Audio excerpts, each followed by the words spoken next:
Imagine your accountant calling you on a Sunday night. Oh man, that is never ever a good sign. Right. And it's April 11th. So, just 4 days before taxes are due. Just the absolute worst timing. Exactly. But, okay, the call actually starts off incredibly well. He congratulates you, tells you that you just had your best year ever in business. Okay, so you're flying high. Yeah, you're flying high. But then he casually mentions that because of this massive, unprecedented growth, you owe a surprise $250,000 to the IRS. A surprise 250 grand, just wow. Right. And you freeze because you have absolutely no cash. I mean, every single dime of profit you made over the last 12 months, you immediately reinvested right back into the business. Which is what you're supposed to do to fuel that growth, right? Exactly. But now your bank account is completely drained. You are staring at the wall with a $250,000 ticking time bomb set to go off in exactly 96 hours. That is just terrifying. So what do? Do you panic? I mean, do you close up shop, take out a second mortgage?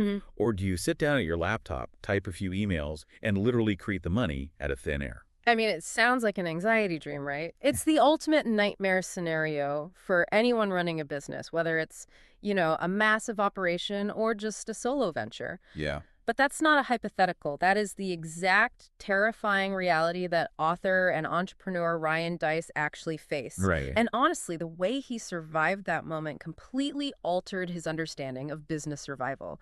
It changed how he viewed capital generation and risk management forever. And that is exactly what we are getting into today. Yeah. In this deep dive, we are unpacking chapter 1 of his book, Invisible Selling Machine. Such a great book. It really is. And we're focusing purely on the mechanics of that specific survival mechanism. Yeah. This incredibly bold claim of creating money out of thin air. Yeah, which sounds impossible, but we'll get into why it isn't. Right.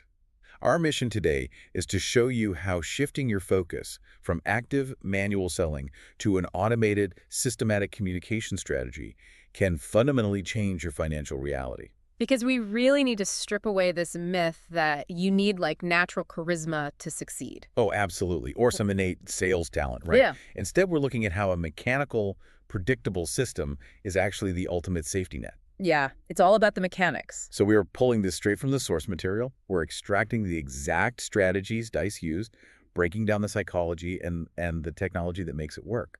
But before we get to the $250,000 crisis, we actually need to rewind a bit. Right, to a much lower stakes scenario. This was back in 2006. Because you need proof of concept first, right? You can't just deploy a strategy like that at scale without testing it. Exactly. And that proof of concept centers entirely around understanding the latent values sitting inside your audience. Latent value, that's the key term here. Yeah. So let's set the scene. 2006. He had this personal rule, which I love, by the way. He worked Monday through Thursday, but Friday was strictly for golf. I mean, that's the dream schedule. Right. But the problem was he only had one friend with a schedule flexible enough to actually play on a Friday morning. And this friend kept dodging him. Like making excuses. Yeah, exactly.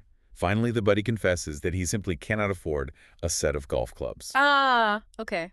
That makes sense. So the author, who really just wants a golf buddy, offers to buy him the clubs outright. Just, here, let me get them for you. But the friend probably has too much pride for that. Yep. He refuses the charity, just says no. So he pivots to a bet. I love this part. He says, I bet I can sit down at my laptop, write a single email, and raise the money for your golf clubs in 60 minutes or less. Just one email? One email. Yeah. And he adds some rules. He says, I won't email anyone we know personally, and I won't mention you or this bet. Setting the parameters. Right. He says, if I win, we buy the clubs. If I lose, I buy the drinks. And the friend accepts. It's a brilliant way to isolate the variable. He's setting a hard time limit on revenue generation, and it's completely divorced from his physical location or any manual labor. He's relying entirely on a digital asset. Exactly. So he opens his laptop. He drafts what we now call a flash sale email. Right. And he picks an older product, something that hadn't been selling well recently, creates the limited time promotion, targets one of his email subscriber lists, and just hits send. And then the waiting game begins. Right. So he logs into his shopping cart software and hits refresh. $17. Okay, not bad for a few minutes. He waits a beat, hits refresh again. $204. Wow. Less than 15 minutes in, he hits refresh again. $663. You're just compounding. Yeah. He waits a full 10 minutes, hits refresh one last time, and it sits at $1,309. In under 25 minutes. Under 25 minutes. He looks at his buddy and basically says, get your shoes on, we're going to get the clubs. It's a highly cinematic moment. I mean, it's a great story. It really is. But we need to dissect the mechanics of what actually occurred in those 25 minutes, because it wasn't magic. No, definitely not. He didn't invent a new product on the spot. He didn't launch a massive coordinated advertising campaign. He utilized a highly specific tactical maneuver. The flash sale. Exactly. The flash sale applied to a dormant asset. But wait, I have to play devil's advocate here for a second, because the chapter is literally called How to Create Money Out of Thin Air. Yeah, that title is a bit provocative. It feels like a massive misnomer, right? It isn't thin air. Didn't he have to spend months, maybe years, and probably thousands of dollars building that email list in the first place? Oh, absolutely. I mean, the money didn't just shoot out of a blank Word document. You're completely right. You're noticing the gap between the headline and the reality. It's not literally thin air. Right. The magic trick isn't creating value from absolute nothingness. The trick is liquidating latent value. Okay, break that down for me. Yeah. Liquidating latent value. Think about the financial mechanics of a home equity line of credit, HELOC. Okay, yeah. Imagine a homeowner who has diligently paid down their mortgage for, say, 20 years. They have $400,000 in equity sitting in that house. Right. That's real money. It is real wealth, but it's trapped. It's latent value. If that homeowner goes to the grocery store and tries to buy a cart full of food by handing the cashier a brick from their chimney... They're going to look at you like you're insane. Exactly. You cannot spend equity directly. You have to run a specific financial mechanism, the HELOC, to convert that trapped equity into liquid cash that you can actually swipe at the register. Oh, man.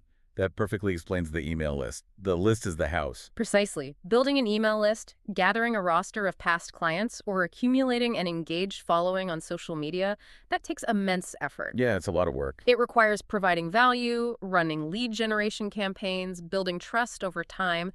That is the exact equivalent of paying down the mortgage month by month. So by the time he sat down in 2006 to make that bet, he had already built the equity. Exactly. The equity was there. The flash sale email was simply the HELOC. It was the mechanism he used to liquidate the stored energy of that audience. Okay, let's dig into the how of that flash sale. Because he specifically chose an older product, something that wasn't selling well. Right. Why not a brand new product? I mean, why rely on something that the market had seemingly already rejected or just ignored? Because creating a new product introduces friction, and it introduces time delays. How so?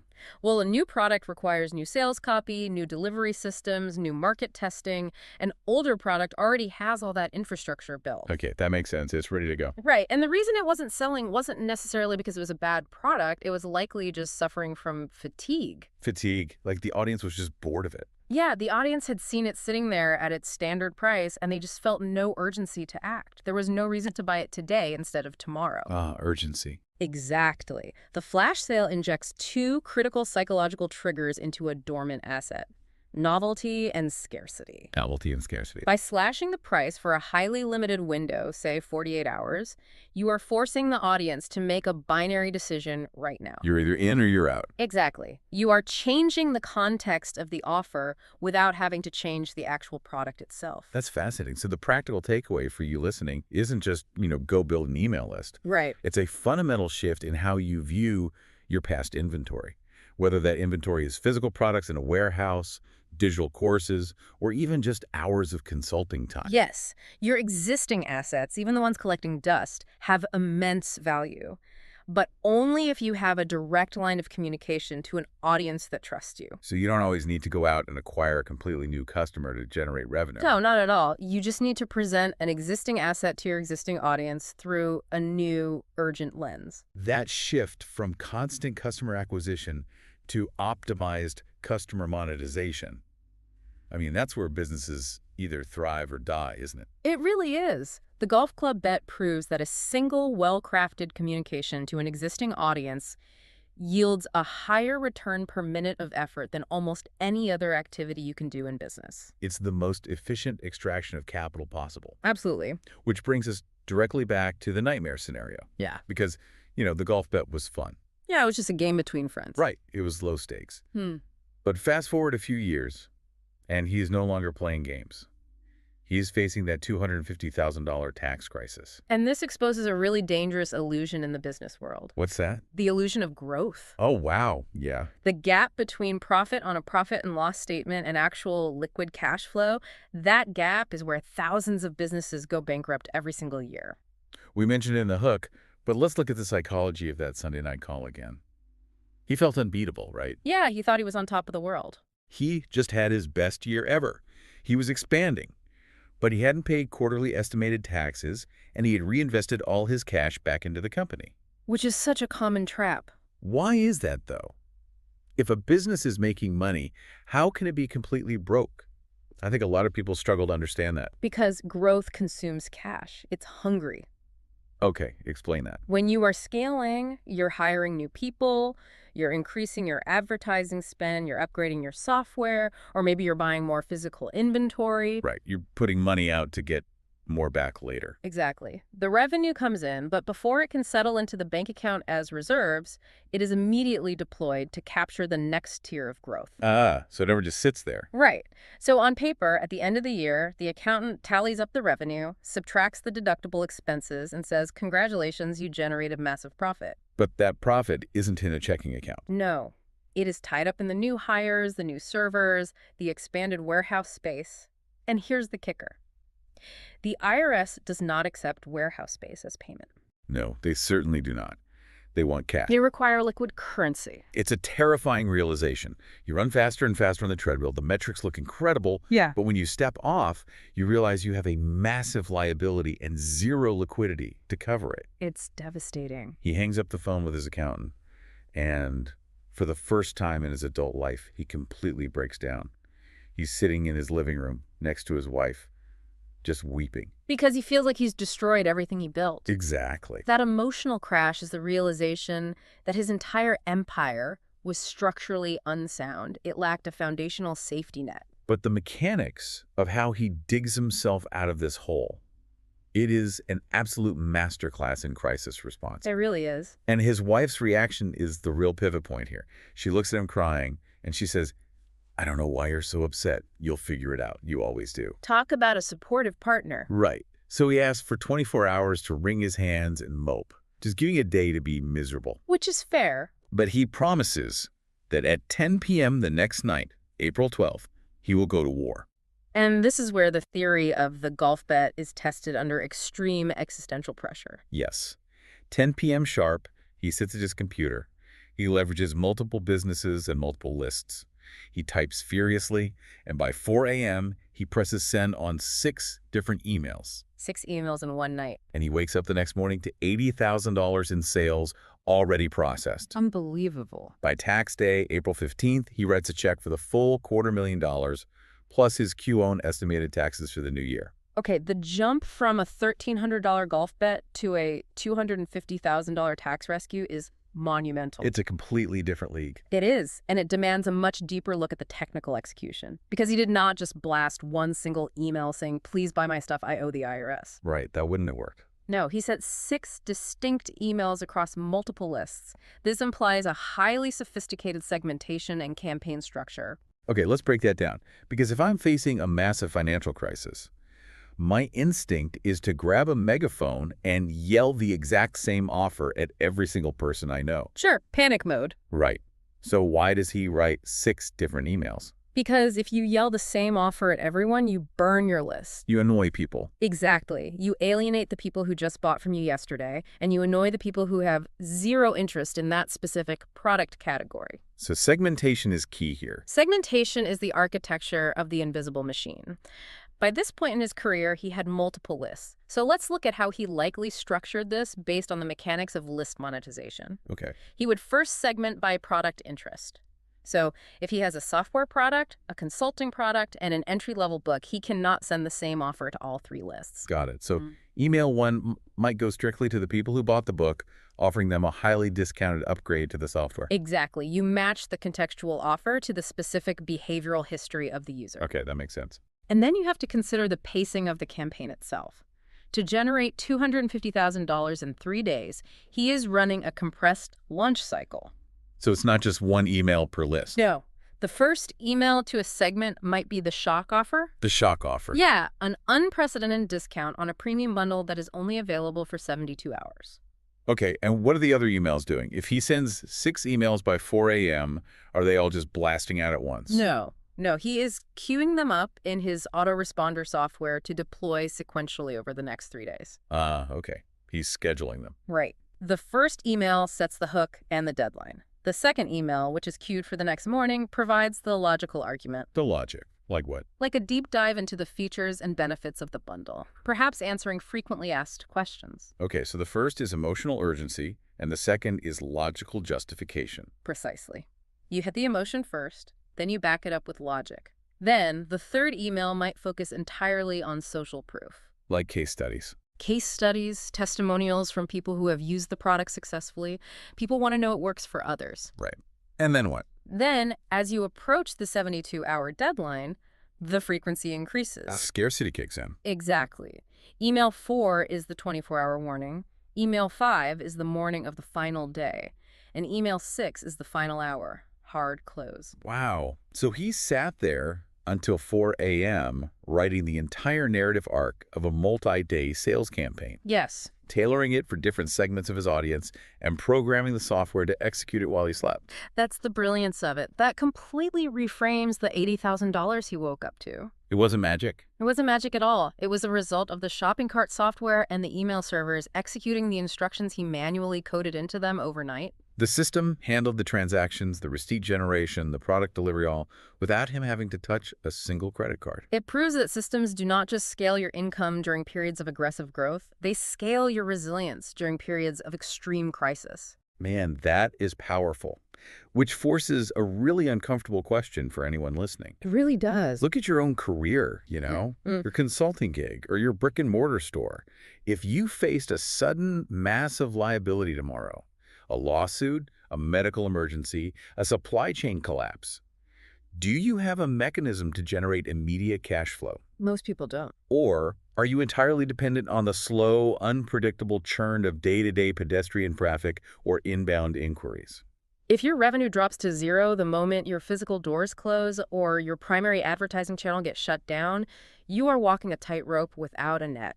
Building an engaged audience and an automated communication system isn't just a marketing tactic to get a few extra sales on Black Friday. Not at all. It is a foundational risk management strategy for your life.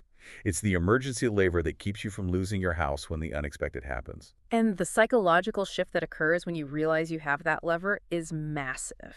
Deiss actually describes feeling a shocking sense of power after paying that tax bill. Because he realized he was no longer at the mercy of external circumstances, he had internalized the means of production. And this leads us right into the third major realization of the chapter, which revolves around the nature of that power. Right. When he talks about feeling this mutant-like power, the natural assumption from the outside is that he's just a genius. Right, that he's a wizard. We assume he has some unreplicable copywriting DNA or that he's a master manipulator of human psychology. But he explicitly destroys this idea. He hates that idea. The guru myth is a pervasive poison in the business world. It really is. We are constantly conditioned to believe that extraordinary financial results require biologically extraordinary individuals. But he tackles this head on. He points out that he was never the cool kid. He didn't win Homecoming King. He never hit the game-winning shot. He considers himself a profoundly normal guy. But after generating $250,000 in a weekend, he realized he wasn't experiencing normal results. Right. The results were extraordinary. But the crucial distinction he makes is that the power he felt wasn't stemming from his own attributes. Yeah. Nothing inside his biology had changed. He wasn't suddenly smarter or more charismatic. The power was not him. The power was the machine. Let's talk about the Formula One car analogy because I think that perfectly visualizes this. Yeah, think of the mechanics of a Formula One race car. If you take an average, everyday driver with a standard driver's license. Just a regular person. Right. And you strap them into a Formula One car on a straight, clear track, and they press the accelerator, they're going to travel at 200 miles per hour. Obviously. Did their biology change? Are they suddenly a superhuman athlete who can run at 200 miles per hour? Not at all. The speed, the engineering, the incredible performance, That is entirely contained within the machine. The Exactly. driver just learned which pedal to step on. Deiss realized he had stumbled upon the blueprints for a highly engineered machine, an invisible selling machine. Which is the title of the book. Right. And it requires humility to admit that you are not the magic ingredient. But it is simultaneously the most empowering realization an entrepreneur can have. Why isn't it so empowering? Because if the power resides in the charismatic personality of the founder, the business is unscalable and fragile. Oh, true. If the founder gets sick, the business stars. Exactly. But if the power resides in the infrastructure, the segmented lists, the behavioral triggers, the automated sequences, then the business is anti-fragile. You don't need to be an extroverted, slick salesperson to make this work. You simply need to build a functioning infrastructure. Hold on, though. I have a problem with this framing. Okay, what's the problem? We are calling it an invisible selling machine. We're talking about automation and infrastructure. But in the tax crisis story we just broke down, he specifically mentions that he had to stay up until 4 a.m. in a desperate sweat, frantically typing out 6 emails to save his company. Right. That does not sound invisible. That sounds like grueling, high-stress manual labor. You are hitting on the exact catalyst for the evolution of his methodology. Okay. At that specific moment during the tax crisis, the machine was only partially automated. He was acting as the manual override. So he was the driver frantically shifting the gears. Yes, because he hadn't yet installed an automatic transmission. Ah, okay.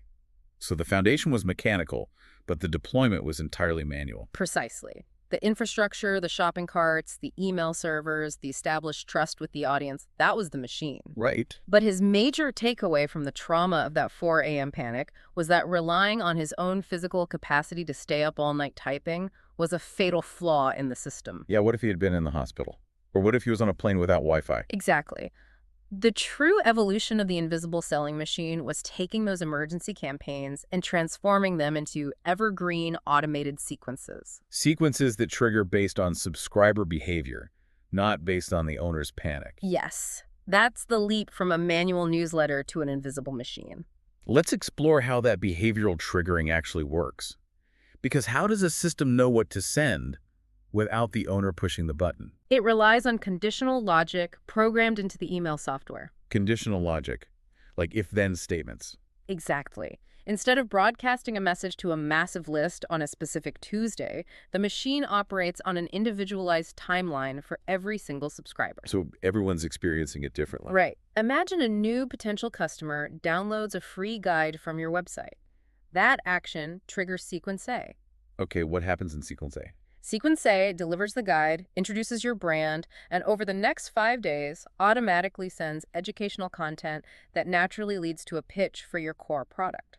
And what if they don't buy the core product? What happens then? The machine watches their behavior. If they click the link to look at the product page but did not complete the checkout, the software registers that abandoned cart. Oh, it knows they looked but didn't buy. Right, so it automatically pulls them out of Sequence A and drops them into Sequence B. And Sequence B is different. Sequence B is a specialized 3-day automated campaign designed specifically to overcome objections. Like, why didn't you buy this? Basically. It might send an email saying, I noticed you were looking at the product. Do you have any of these 3 common questions? That is so smart. And if they still don't buy after that? Then the machine might automatically drop them into a long-term nurture sequence, just sending them a helpful article once a week until they engage again. So the system is actively responding to the unique footprint of every individual prospect 24/7 without you ever touching a keyboard. That is the hydroelectric dam of digital business. Oh, I like that analogy. Break that down. A dam passively collects the kinetic energy of the river. In this case, the river is your incoming leads and website traffic. Right. And it automatically routes that water through various turbines based on the water level. Those are your behavioral sequences. And that generates power, which is your revenue. And it just runs relentlessly, day and night, without you needing to stand by the river with a bucket. Exactly. The practical takeaway here is a massive paradigm shift in how you allocate your time. Yes, it changes everything. You have to stop trying to upgrade yourself to handle more stress.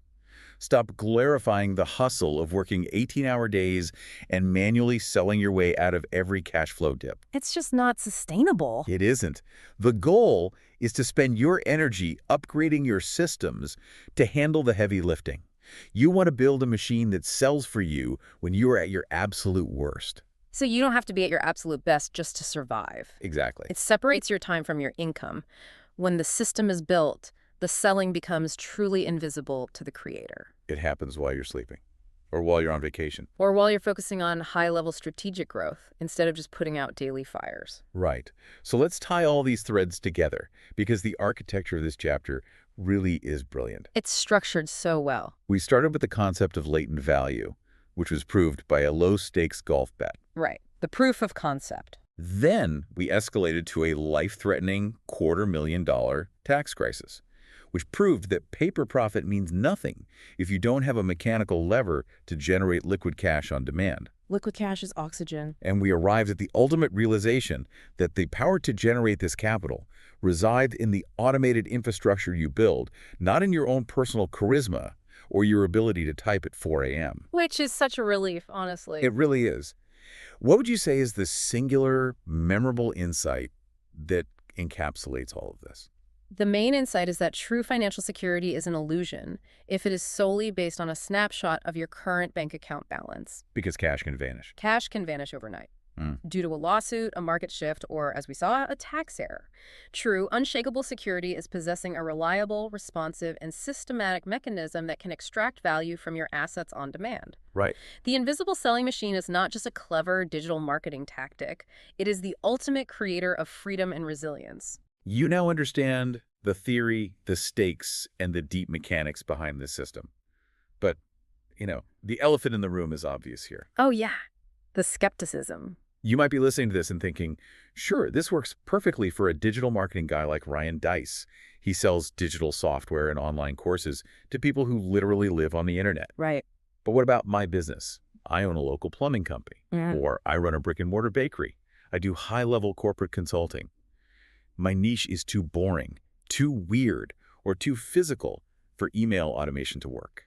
And that skepticism is entirely logical. It's a natural defense mechanism when you're introduced to a system that sounds like it belongs exclusively to the tech world. Right. But as we move forward into the next phase of this material, we will dismantle that skepticism completely. We will explore the mechanics of why the size of your business, the physical nature of your product, or the traditional roots of your industry absolutely do not matter. Because the psychology is the same. Exactly. The psychology of the machine applies universally because human behavior remains constant. Whether you are buying software or scheduling a roof repair, the triggers are the same. We will definitely dive into that universal application next time. But for now, I want to leave you with a thought to mull over. Going back to that Formula One car analogy. Such a great visual. If you were handed the keys to a machine capable of going 200 miles per hour right now, would you even know where the track is? Good question. What is the one asset in your business right now? A list of old client emails, a stack of business cards from a trade show, a social media following that is sitting idle, full of latent value, just waiting for you to build the engine around it. Think about that. So, what does a guy selling heavy industrial water filters to corporate factories have in common with, say, a woman selling healing crystals on the internet? Well, at first glance, absolutely nothing. Right. You'd think they exist in completely different universes of commerce. Right, exactly. But the truth is, they actually both use the exact same psychological code to print money. Yeah, they do. And today, we are going to dissect exactly what that code is. It's really the ultimate paradox of modern business. We have this profound, almost desperate need to believe that our businesses are completely unique. Oh, for sure. Terminal uniqueness. Exactly. We think our customers are this special breed, or maybe our sales cycle is too complex, our market is too weird, or, our local shop is just too traditional to rely on some automated digital system. Right. But holding on to that belief, well, that sense of terminal uniqueness is probably the most expensive cognitive bias an entrepreneur can have today. It really is. So welcome, everyone. Today, we're taking a deep dive into Chapter 2 of Ryan Deiss's Invisible Selling Machine. A great chapter. It's phenomenal. And we are specifically tackling the question that is probably, holding you back right now, which is, but will this work for my business? That's a big one.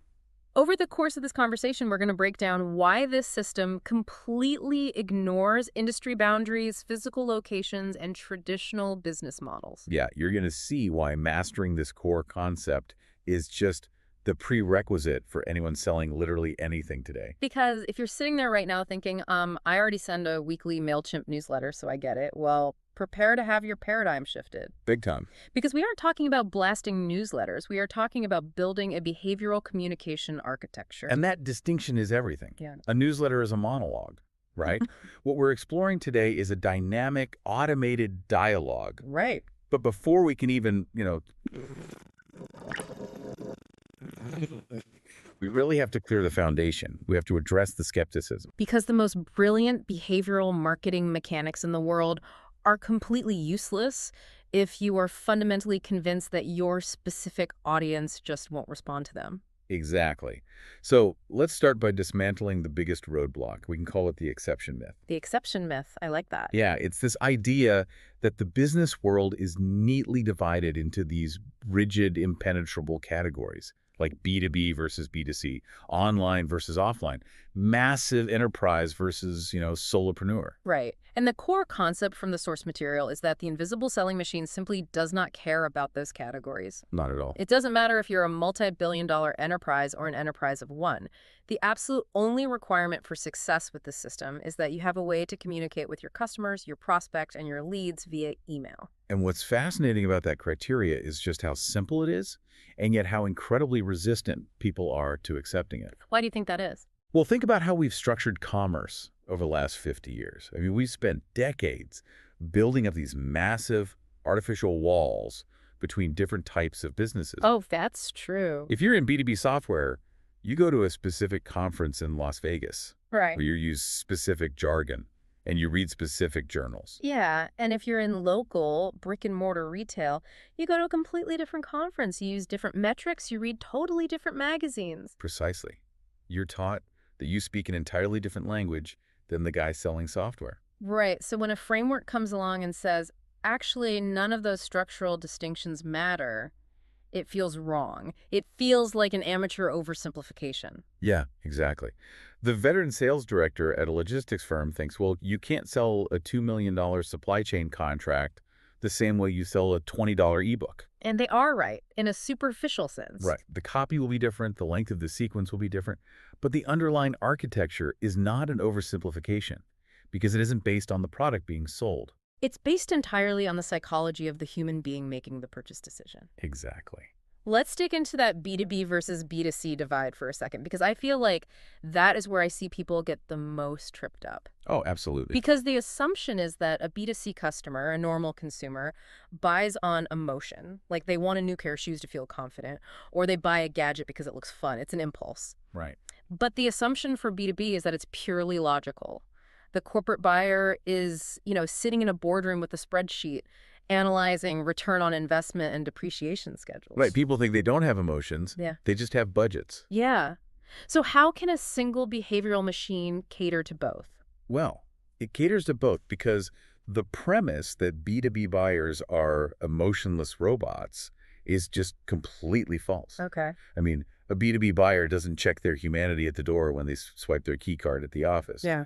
They're absolutely driven by emotion. The emotions are just, contextualized differently. What do you mean? Like, what is the emotion of buying office software? Fear and ambition. Think about it. When a procurement manager is deciding whether to sign a six-figure contract for your software, their primary subconscious thought isn't just about the company's bottom line. Right. Their primary thought is, will this decision get me fired or will it get me promoted? Oh, wow. Yeah. They're terrified of looking stupid in front of their boss. They're terrified of the software failing and being blamed for the disruption.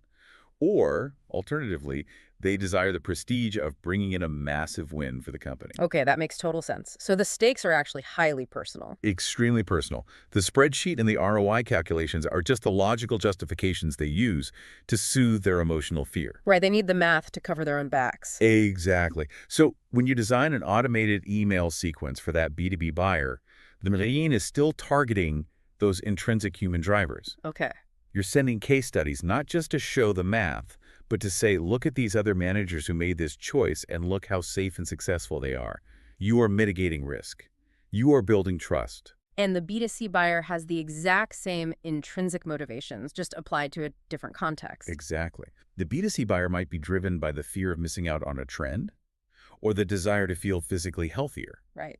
The invisible selling machine taps into those universal human drivers.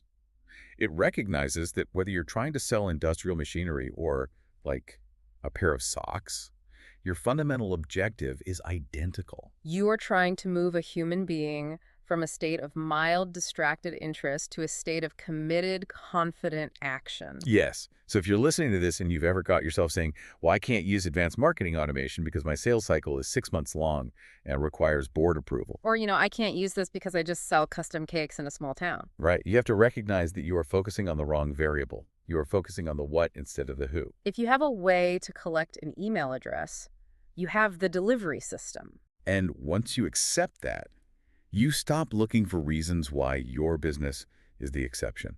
You start looking at how to map your unique customer's psychological journey onto this universal communication framework. I want to push on this a bit, though. Yeah, go for it. Because it's very easy for us to sit here in a studio and speak in these broad philosophical terms about human psychology. Sure. But Ryan Deiss is a marketer, and marketers love to claim their systems work for everything. Oh, they do. So to actually prove this, the system needs to survive a stress test in the real world. It needs to work in markets that are downright strange. Which is exactly what he did. The weird market stress test is a really crucial part of this chapter because it actively removes the Silicon Valley bias. Yeah. It proves this isn't just a trick for digital marketers selling marketing products to other digital marketers. Right, which is just an echo chamber where almost anything can look successful if you shout loud enough. Exactly. Yeah. Let's look at the actual list from the book. Deiss didn't just theorize. He built and ran this machine in niches, like survival and preparedness blogs. Okay. He ran it for industrial water filter manufacturing. He used it in do-it-yourself crafts and home improvement, high-end men's clothing, investment newsletters, trade associations, and small business lending. That list is almost comically disconnected. It really is. We really need to pause and analyze the sheer disparity there. I want to take 2 of those examples and put them head to head. Let's do it. Let's take the industrial water filter manufacturing and contrast it with the do-it-yourself crafts. I mean, you could not manufacture 2 more diametrically opposed business models in a laboratory. Okay, let's break them down. The industrial water filter, this is heavy B2B. We're talking high ticket, massive purchase orders. Oh, yeah. It probably involves compliance officers, factory managers, and, environmental regulations. It is a slow, methodical, highly scrutinized purchase. Correct. Now look at the DIY crafts market. This is pure B2C. It's hobbyist, highly visual, low ticket. Someone is buying a $20 pattern for a quilt, or maybe a guide on watercolor painting. Exactly. It's a leisure activity. Mm-hmm. It's an impulse buy on a rainy Saturday afternoon. So how does the exact same machine handle the factory manager and the weekend knitter? Think of the invisible selling machine not as a single pre-written script, but as a highly sophisticated trained switchyard. Oh, I like that. Right. The infrastructure, the tracks, the switches, the signaling system, it's all identical, regardless of what kind of cargo the trains are carrying. Okay, the tracks are the same. Right. In both scenarios, you have a prospect who arrives at the station with a specific problem. Okay. For the industrial plant manager, the problem might be that their current wastewater filtration system is failing, and they are facing massive fines from environmental regulators. So their stress level is through the roof. Exactly. For the DIY crafter, the problem is entirely different. Maybe they're stressed from their corporate job and they desperately need a creative outlet, but they don't know where to start with quilting. So they both have a pain point, even if the stakes are vastly different. Exactly. And in both cases, the prospect opts in for a specific solution. They raise their hand. The plant manager downloads a white paper titled, 7 Ways to Prevent Wastewater Compliance Fines? Yes. And the crafter downloads a PDF titled The Beginner's Guide to First-Time Quilting. They have both given you their email address in exchange for a piece of value. They have entered the switchyard. And this is where the behavioral aspect kicks in, because if you just send them a weekly newsletter saying, here's what our company did this week, you lose them. You lose them instantly. The plant manager doesn't care about your company picnic, and the crafter doesn't care about your new warehouse. Right. Once they opt in, the machine has to guide them down the right track. They need to be indoctrinated into your specific brand philosophy. They need to be engaged with highly relevant information that proves you understand their specific pain point. And eventually they need to be guided to a purchase. Right. So what does that track actually look like for the water filter guy? So the machine triggers a sequence of emails designed for high logic, high trust building. Email 1 delivers the white paper and establishes authority. Makes sense. Email 2 arrives a few days later, perhaps highlighting a case study of a similar factory that avoided a massive fine by upgrading their filters. Hitting that fear and ambition again. Exactly. Email 3 might address the specific technical specifications of your filters, speaking directly to the engineers on his team. And then email 4 introduces the offer, which is an invitation to a consultation call with one of your lead technicians. Okay, so the cadence is measured, the tone is professional, and the goal is to remove the emotional fear of making a bad, expensive decision. You got it. And what about the crafter? The tracks are the same. Indoctrinate, engage, convert. But the scenery changes completely. Okay. Email 1 delivers the beginner's guide and warmly welcomes them to the community. Email 2 arrives the very next day with a highly visual, inspiring story of another beginner who just finished their first beautiful quilt. Building that motivation. All right. Email 3 offers a quick, actionable tip on choosing the right fabric colors, building their confidence. And Email 4 introduces the offer, maybe a $20 step-by-step video course for their first project. So the cadence is faster, the tone is enthusiastic and supportive, and the goal is to build excitement and remove the fear of creative failure. Exactly. That is a brilliant breakdown. The architecture, the sequence of moving them from stranger to friend to customer is identical. It really is. The industrial buyer needs logic, proof, and reassurance. The crafter needs inspiration, instruction, and community. But both of those psychological states are being systematically nurtured and triggered through an automated, sequenced email campaign. It's the concept of terminal uniqueness again. People look at their highly specialized product and they think their niche is a barrier to using this kind of marketing. But a niche is nothing more than a specific conversation. That's a great way to put it. A niche is just a specific conversation. Yeah. Because if a system can manage the complex, high-stakes conversation required to sell a thousands of dollars industrial filtration system to a stressed-out factory manager, and the exact same system can manage the lighthearted, inspirational conversation required to sell a $20 knitting guide. Right. Well, then it can manage whatever conversation your business requires. It can sell your local accounting firm. It can sell your sauce product. It can sell your bakery. Absolutely. But, this does raise a very legitimate question. What's that? Well, it is one thing for the creator of the system to make this work. Ryan Deiss is a master marketer. He understands the underlying code of human behavior intuitively. Right, he built the train switchyard. Exactly. So, of course, he can run different trains through it. But what happens when you hand the keys over to someone else? Can an ordinary person, an independent business owner, without a decade of copywriting and digital marketing experience, actually take the wheel of this machine and get the same results? That is the ultimate test, because theory is great, but execution is everything. And this brings us to the independent case studies outlined in the chapter. Yeah, this is the real-world evidence that the framework holds up when it's handed over to third parties across various continents and deployed in totally different disciplines. And what we need to look at here isn't just that they made more money.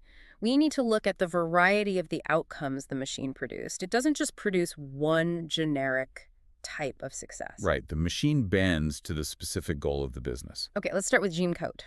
He runs a business called Success Dogs. He's a professional dog trainer. Now, the problem Gene faced is something almost everyone listening to this has experienced if they have an email list. Yeah. He had a dead list. He had subscribers who hadn't opened his emails in months. And a dead list is a massive psychological burden for a business owner. You look at your email platform, you see 5,000 subscribers, but when you send an email, only 200 people open it. It feels like you're speaking into a void. It does.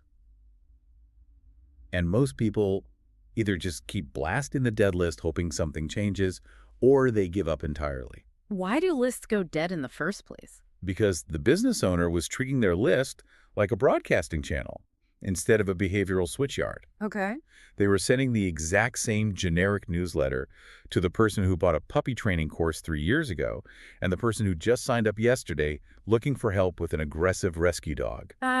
So it's not targeted at all. Right. The content became irrelevant, so the subscribers simply tuned it out. They stopped opening. So how does an automated machine fix a dead list? Because Jean Cote used it, and the result was that his previously disengaged subscribers were practically begging to stay on his list. Yeah, it's pretty amazing. How do you wake up a dormant audience without just sounding like a spammer? You deploy a specific sequence designed purely for re-engagement. You don't try to sell them anything immediately. That's the mistake most people make. Right, they think, oh, they aren't reading my emails. Maybe if I offer a 50% discount, they will. Exactly. And it doesn't work. Yeah. No, you have to break the pattern of ignoring you How do you break the pattern? by calling out the elephant in the room. The machine triggers an email with a subject line that sparks immediate curiosity or even a little bit of anxiety. Something like, should I cross you off the list? Mm. Or are we breaking up? Oh, that would absolutely get me to click. Exactly. It jars them awake. And when they open it, the email is incredibly conversational and human. Mm-hmm. It says, hey, I notice you haven't been reading my dog training tips lately. I only want to send emails to people who find them valuable. Yeah. If you're no longer interested, no hard feelings, just ignore this and I'll remove you. But if you still want to hear from me, click this link so I know you're still there. That is brilliant. You are giving them an ultimatum, but giving them the power to choose. And this is where the behavioral automation is magic.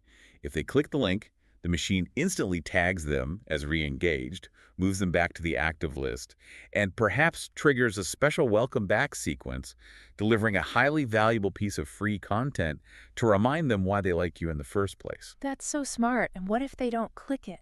If they don't click the link within a few days, the machine sends one final warning, and then it automatically deletes them. Wait, deletes them. Why would a business owner want to delete leads? Isn't the whole point to have the biggest list possible? We are going to dive deep into the myth of list size in our next deep dive. But the short answer is that keeping dead weight on your list destroys your email deliverability. Oh, like spam filters and stuff. Exactly. Gmail and Apple, look at your open rates. If they see you sending thousands of emails that no one opens, they start routing all your emails to the spam folder, even for the people who want to read them. That makes a lot of sense. So Gene Coate used the machine to prune the dead branches. And the result was a highly engaged, highly responsive audience that actually eagerly awaited his content. He optimized for audience retention and community health. Okay, so that's the dog trainer. Then we have Graham English, an entrepreneur in the music market. He used the machine to double his business, not once, but twice, and he launched a #1 Amazon bestseller. Incredible results. Yeah, and Amy Jo Berman, a former HBO casting director who now consults with actors, she implemented the machine to increase her evergreen webinar registrations, and it brought in 40% new business. Notice the strategic pivot there. Gene Coate optimized for engagement. Graham English optimized for a massive, scalable product launch. Amy Jo Berman optimized for consistent automated lead generation for a high-ticket consulting service via a webinar. Right. It is the exact same underlying software and behavioral logic, just pointing the train down a different track to achieve a completely different business outcome. And it crosses borders, too. Mitchell van Duren, a health and fitness expert in the Netherlands, brought in 3,000 new euros using just a single campaign from the machine. Wow. That shows the pure transactional power of it. A single campaign mapped to a specific audience segment, yielding immediate, trackable revenue. But those are all still fundamentally digital or consulting businesses. Yeah. The real friction, the real skepticism usually comes from offline, local brick-and-mortar businesses. Yes, the internet-only myth. People say, this is great for a digital download or a webinar, but I have a physical store. Exactly. And this is where the source material absolutely shatters that excuse. I want to spend some serious time on this next example because it is the ultimate stress test. Let's talk about Rich Thurman. Yeah, the shoe store. Right. He is the owner of Shoe Thrill, a physical brick-and-mortar shoe store in Chandler, Arizona. According to the case study, he used a specific campaign from the machine called the Game Logic Fear campaign, and he used it to turn $200 sales days into $4,000 sales days. A physical shoe store is the perfect counter-argument to the skepticism. Think about the sensory reality of buying shoes. It is the ultimate tactile retail experience. Yeah, you want to see the shoe on the shelf. You want to pick it up and feel the leather or the mesh. Right. You want to sit down, try it on, lace it up, and walk back and forth in front of that little floor mirror to see how it looks and feels. Exactly. So I am incredibly skeptical here. If I am buying shoes, it's usually for one of two reasons. Either my current shoes have a hole in them and my feet are getting wet, or I have a wedding this weekend and I realize I don't have dress shoes. Yeah. It is a spontaneous physical need driven by my immediate circumstances. How on earth does an automated email sitting in my inbox intercept me exactly when I need shoes and convince me to get in my car and drive to a specific local store? It doesn't intercept you when you naturally need shoes. It induces the demand. It creates the need where one didn't exist an hour ago. Induced demand. Explain that. When you wait for a customer's shoes to get a hole in them, you are relying on reactive marketing. You are hoping that when the hole appears, they happen to remember your store. Right. The invisible selling machine is proactive. It uses the gain, logic, fear sequence to artificially recreate the urgency and desire of the in-store experience right inside their inbox before the hole in the shoe ever happens. Okay, break this down for me. How does a local shoe store actually execute gain, logic, fear? This specific campaign targets people who are on your list. Maybe they bought from you a year ago, or maybe they signed up for discount code in store, but they haven't purchased anything recently. They are sitting on the fence, or they have simply forgotten about you. So they are dormant. Yes. The first email is the gain phase. This email focuses entirely on desire, identity, and the positive outcome. It taps directly into the emotional side of consumer psychology. What does that look like? The email might say, "Spring is finally here, and we just got the new line of Brooks running shoes in stock. Imagine hitting the local trails this weekend with perfect arch support and breathable mesh. Imagine how much lighter your feet will feel. We have your size reserved right now." So it's all about painting a picture of a better version of themselves. The version of themselves that runs on trails and feels great. Exactly. It's the gain. Yep. It's the dopamine hit of the new purchase. Now, some people will read that, get excited, drive to the store, and buy. The machine tracks that they purchased and immediately stops sending them the rest of the promotional sequence. Right, you don't want to keep aggressively selling them the shoe they just bought yesterday. Precisely. But what about the people who opened the gain email, clicked the link to look at the shoes on the website, but didn't buy? The machine knows they are interested, but they are hesitating. Why are they hesitating? If they want the shoes, why not just go buy them? Because the logical brain kicks in and ruins the fun. They think, well, my old running shoes still have a few miles left in them. I shouldn't spend $150 right now. My spouse will get annoyed. Okay, yes, the buyer's remorse kicking in before the buyer even buys. Exactly. So a day or two later, the machine automatically deploys the second email, logic. The goal of this email is to give the customer the rational ammunition they need to justify the emotional purchase to themselves or to their spouse. What does a logic email look like for a shoe? It strips away the emotional poetry and focuses on hard facts. Did you know that running in worn-out shoes increases your risk of plantar fasciitis by 40%?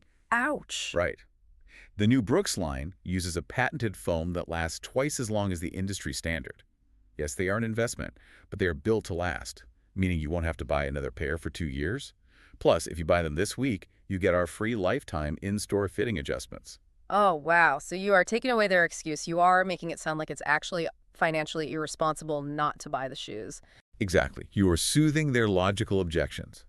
But let's say they still don't buy. They read the logic email, they agree with it, but they are procrastinating. I'll go down to the store next week. And we know next week never happens. Never. So the machine deploys the final stage, fear. Now, hold on. Fear sounds incredibly manipulative. Are we trying to terrify someone into buying running shoes? Because that crosses an ethical line for a lot of business owners. It's a great point, and we need to clarify what fear means in marketing. We are not talking about existential dread or threatening the customer. In retail, fear almost always translates to FOMO, the fear of missing out. Okay. It translates to scarcity and urgency. Human beings are hardwired to value things more when they believe those things are about to disappear. Loss aversion. We hate losing things more than we like gaining them. Precisely. But the key here is that the scarcity must be absolutely ethical and genuine. You cannot fake it or you destroy your trust forever. So what is an ethical fear email for Shoe Thrill? It is a hard deadline. Our spring launch weekend ends tomorrow at 5:00 p.m. We only received 12 pairs of the new Brooks in a size 10, and we currently only have 2 left in stock. Wow, okay. If you want to secure your pair and get the free lifetime fitting bonus, you need to come into the store before we close tomorrow. It forces a decision, yes or no, but you can't procrastinate anymore. Exactly. Rich Thurman didn't just send a generic blast saying, "Hey, we are a shoe store, come buy shoes." He deployed an automated sequential psychological campaign that systematically built desire, dismantled logical hesitation, and forced an immediate action through genuine scarcity. That's wild. And he did it entirely through email, driving physical foot traffic that resulted in $4,000 days. That is incredible. It perfectly illustrates how the digital machine creates physical results. But I want to look at one more offline example because a shoe is still a physical product. What about a high-trust physical service? Good question. The text mentions a guy named Batman O'Brien, which is an absolutely phenomenal real name, by the way. It really is the best name. He is an acupuncturist. The case study says he implemented just one series from the machine, and the result is that he is booked solid for months. It is physically impossible to get an appointment with him right now. This is perhaps the most profound example of the machine's capability because it bridges the ultimate gap: physical vulnerability. Right. If you buy the wrong shoes, you can return them. Annoying, but it's low risk. Acupuncture involves a stranger sticking dozens of needles into your bare skin. Exactly. It involves an incredibly high barrier of physical trust and, frankly, a lot of apprehension and fear. A local resident might see an ad for his clinic, click on his website, and opt in for a free guide on managing lower back pain, but they are absolutely not going to book a session on day one. No, the friction is way too high. Yeah. If you just send them an email saying, click here to book your needle session, they will run the other way. Yep. They need to be systematically indoctrinated. The machine has to act as a surrogate for a face-to-face consultation. It has to build the trust digitally before they ever step foot in the clinic. So walk me through the mechanics of that. How do you automate trust? What does a nurturing sequence look like for an acupuncturist? It is a masterclass in empathy and demystification. The machine knows they downloaded a guide on back pain, so it knows their problem. The automated sequence drips out over a couple of weeks, slowly lowering their defensive walls. Give me the play-by-play. Email 1 delivers the back pain guide, but the core message is empathy. I know how exhausting chronic back pain is. I know you've probably tried painkillers and chiropractors, and you are frustrated. It validates their suffering. Okay, building that connection. Email 2 arrives a few days later, and it tackles the elephant in the room, the fear of needles. You bring it up directly. You have to.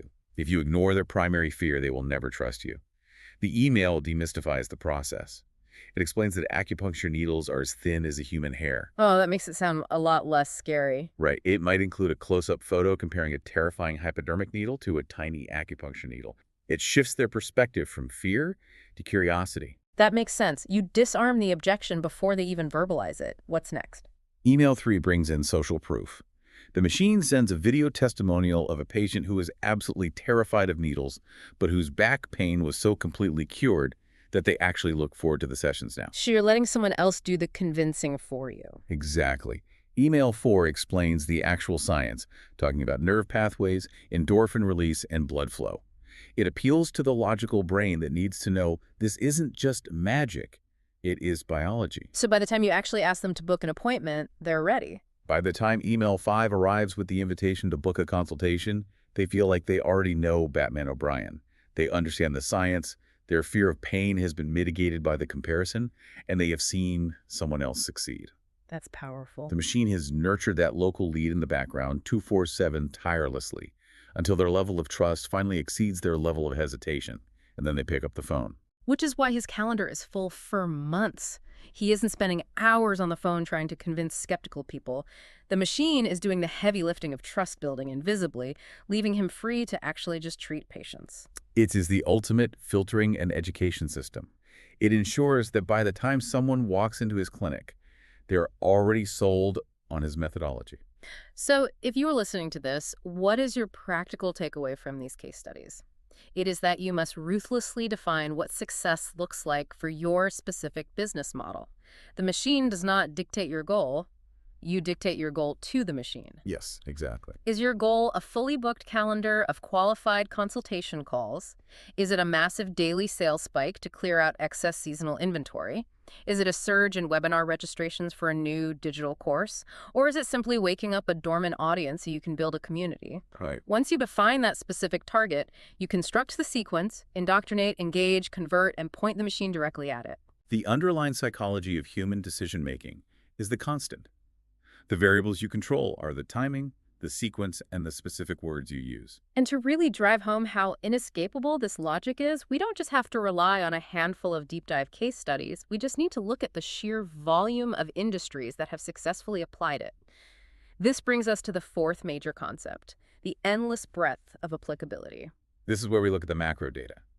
The system hasn't just worked in 10 or 20 neat little niches. It has been successfully deployed in hundreds of them. It is effectively completely industry agnostic. I was looking at the list of industries that Deiss and his team have consulted for in the book, and my head was literally spinning. It sounds like a random word generator. It really does. The machine is running successfully in banking, veterinary services, motivational speaking, IT staffing, medical herbs, dating, photography, healing rocks, luxury travel, speed reading, baby clothing, marriage counseling, private investigation. I love that list. I mean, IT staffing is sitting right next to healing rocks. Private investigation is next to baby clothing. And that juxtaposition, the absurdity of seeing highly corporate, buttoned-up IT staffing right next to metaphysical healing rocks, is the ultimate, undeniable proof that human buying behavior remains a constant, regardless of the product. But how does that actually look in practice? Because earlier you said the architecture is the same, but the copy is different. How different does the copy have to be to bridge the gap between IT staffing and healing crystals? It comes down to vocabulary and worldview. Let's look at the psychology of those two extremes. An IT staffing contract is a highly logical, rational, corporate purchase. It involves massive budgets, performance metrics, and corporate oversight. Right. A healing rock is a highly emotional, perhaps deeply spiritual or alternative purchase. It is driven by intuition, personal belief, and internal energy. You couldn't find two more different buyer mindsets. The IT manager wants efficiency, the crystal buyer wants alignment. Exactly. But the invisible path that takes a stranger, turns them into an indoctrinated prospect, and finally converts them into a buyer, well, that path remains exactly the same. They both must go through the phases of introduce, provide value, prove competence, and make the offer. So it's really just the paint job that changes. Yes, the IT staffing sequence will use a very specific lexicon.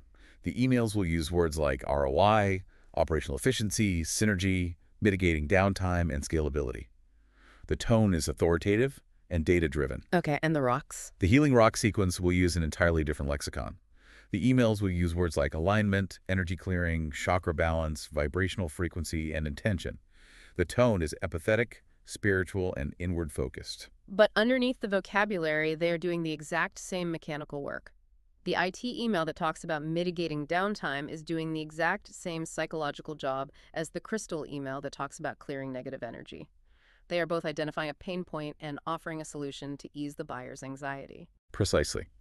They're both using the exact same phase of the invisible selling machine to move the prospect one step closer to the sale. They are just speaking the native language of the buyer. So my challenge to you, if you are listening and still holding on to a shred of doubt, is this. Find your industry on that absurd list.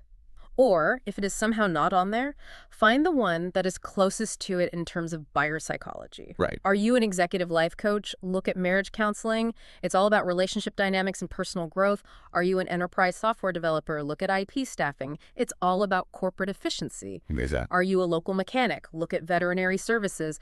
It's all about trusting a local expert with something you care about but don't fully understand yourself. Once you map your business to one of these proven examples, you destroy your last excuse. Once you accept that this works for your business, once you let go of that comforting delusion that you are the exception to the rule, you unlock the ability to actually start building it. It is a comforting delusion, isn't it? It really is. Mm-hmm. Because as long as you cling to the belief that your business is uniquely immune to these universal laws of communication, you give yourself a free pass to do nothing. Wow, yeah. You don't have to learn how to write a sequence. You don't have to map out a customer journey. You stay comfortable, but you stay entirely stuck in the manual labor of reactive marketing. Accepting that the machine works for you means accepting the responsibility to actually sit down and build it. Okay, let's bring this all together. We have covered a massive amount of ground today, dismantling the myths that hold business owners back. If we synthesize everything we've unpacked, the core insight, the absolute soul of this chapter, is that the invisible selling machine is not some trendy digital marketing hack. It is not a loophole in an algorithm that will be closed next month. Right. It is not a fleeting tactic reserved only for Silicon Valley tech bros or massive e-commerce giants. It is a fundamental communication architecture. Yes. It is an architecture built on the unchanging bedrock realities of human psychology.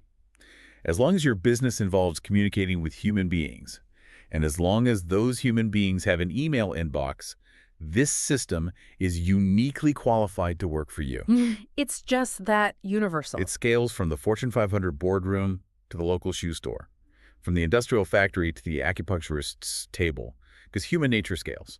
The Wow. desire for a better future, the need for logical justification, the fear of missing out, these are universal constants. The machine is simply the most efficient, tireless vehicle ever designed for delivering the right psychological message to the right person at the exact right time. Right? Or, in the immortal words of Forrest Gump, as quoted by Ryan Deiss at the end of the chapter, that's all I got to say about that. That's all I gotta say about that. It really is that definitive. The Yeah. debate is over. You are not the exception. The machine works. Period. But now that we know this machine will absolutely work for your specific business, whether you sell industrial filters or healing rocks, we have to tackle the elephant in the room. We have to address the next massive excuse. Oh, the big one. Because right now you might be thinking, okay, the machine works, but I only have 200 people on my email list. It won't work for me until I have 10,000. Why do so many people think you need a massive, giant, hundreds of thousands of subscribers email list to make any real money? Next time, we are going to expose the one problem, two mistakes, and the one big fat lie about email list size that is keeping you broke and holding you back from flipping the switch on your own machine. We'll see you then. The biggest lie you've ever been told in business is that the money is in your email list. Oh, absolutely.